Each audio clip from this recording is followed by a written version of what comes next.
Another hate crime in the United States against a Jew by a Muslim. This time, a rabbi was stabbed on the streets of Boston.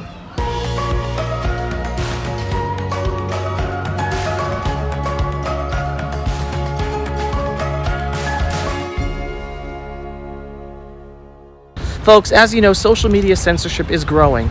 The best way to support our video work for Israel is to subscribe to our video newsletter on pulseofisrael.com and to share our videos. If you are already a subscriber, then thank you. Yet the authorities are still looking for the motive. As this article titled, "Who is Khaled Awad? Brighton Man 24 stabs Rabbi Shlomo Naginsky in suspected hate crime."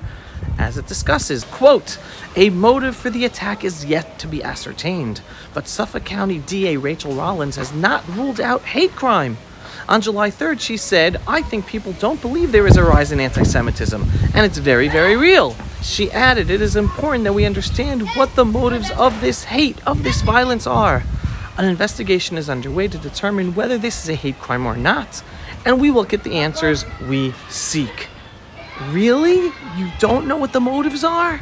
But hate crimes by Muslims against Jews are unfortunately quite simple to understand. It's the political correctness of Western society that has people afraid from admitting and speaking the truth. In most cases, the terrorists themselves actually leave us hints, and this case is no different, even though the authorities and the media for some reason are still not reporting it. Here we have a tweet from the terrorist himself with some help from Google Translate. "Oh God, against the oppressors, for they will not incapacitate you. Oh God, help our oppressed brothers in Palestine. Oh God, return to us the Al-Aqsa Mosque. Oh Lord of the worlds." Here we see in black and white that the hatred is a religious hatred wrapped together with the fake cause called Palestine. This is what is driving the growth of hate crimes against Jews today in the West and across the world, including in Israel, by Muslims and also by leftists. People must understand, the earlier the better. The secret to stopping the growing Islamist and leftist anti-Semitism against Jews in the name of Palestine is simple. If Jews want to live peacefully anywhere, we must understand the Arab-Muslim culture. It is a culture of respect and strength, where the weak are obliterated. It is critically important for Jews throughout the West to understand this culture because it is no longer just in the Middle East. It is now in every city with a large Muslim community. Hence, Jews must learn and internalize this fundamental cultural difference between Islam and the West. On that note, I might surprise some people, but I believe 100% that normalization with the Muslim world is possible. Not peace, like Westerners think of peace, but normalization, where they let us live and not attack us. Yes, that is normalization in the Middle East, but it is based on strength and honor to stop their aggression against us. Remember this, Israel made a true warm normalization agreement with the United Arab Emirates and Bahrain just last year. Yes, it is possible. However, again, it is only possible when Israel stands up strong for herself and when the United States of America stands up strong for Israel. That's the geopolitical reality of our times.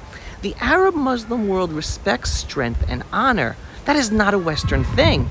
That is the culture of the Middle East that Westerners do not understand.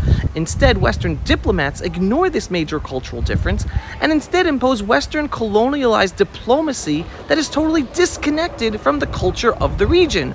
And hence we have 100 plus years of failed diplomacy, and they continue to fail. Today, the Biden administration running to renew the nuclear deal with Iran shows the Arab-Muslim world that the United States of America no longer has Israel's back. And the Sunni Muslim countries that want to have close relations with Israel, they now have to protect themselves from a United States-backed Iran as well, possibly leading them to distance themselves from Israel. All this because Biden strengthening the United States-Iran axis is allowing Iran to terrorize the whole Middle East. This makes Israel and all the Sunni Muslim countries weak. So now we go back to the bigger picture. The only way to deal with today's Islamist and leftist anti-Semitism in the name of Palestine is to call it out for what it is, and calling it out and standing up to their lies. This is what strength looks like to get them to stop. Ignoring the 1,000-year religious connection between Jew hatred in Islam and the current violence in the name of Palestine is weakness and just empowers our enemies to attack Jews all around the world even more. People think I'm against Muslims? Not at all. I totally believe that peaceful coexistence is possible, but only after we stand up for the truth and for ourselves. We need the Arab Muslims to respect us. But how will we gain their respect if so many of our own people and leaders in the West are brainwashed by political correctness and moral relativism? They don't stand up for Israel, and they don't even call out the evil of our enemies. And in essence, they don't even respect their own Jewish identity and their personal connection to their ancestral homeland. Our enemies see that and laugh at our weakness as a people. Let me just remind everyone, Jews are called Jews because we are from Judea. Arabs are called Arabs because they are from Arabia, originally Saudi Arabia. The Arabs are the biggest colonializers and occupiers in the world. They conquered the Middle East and Northern Africa and then occupied country after country, either killing or forcefully converting the indigenous populations to Islam. Jews are the only indigenous population in the Middle East with sovereignty in our own homeland.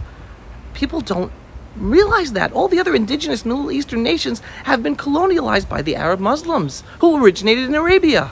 On the flip side, it is impossible to reach peaceful coexistence if Jewish and Israeli leaders remain politically correct and ignore the fact that the whole cause called Palestine is itself an anti-Semitic movement motivating our enemies to attack us around the world. That shows total weakness. We are home. We are rebuilding our ancestral and eternal homeland. We will overcome. We are a strong people. Am Yisrael Chai. And it starts with sticking to the truth and spreading the truth. Pulse of Israel, frontline videos from the Holy Land. Support our work by donating today.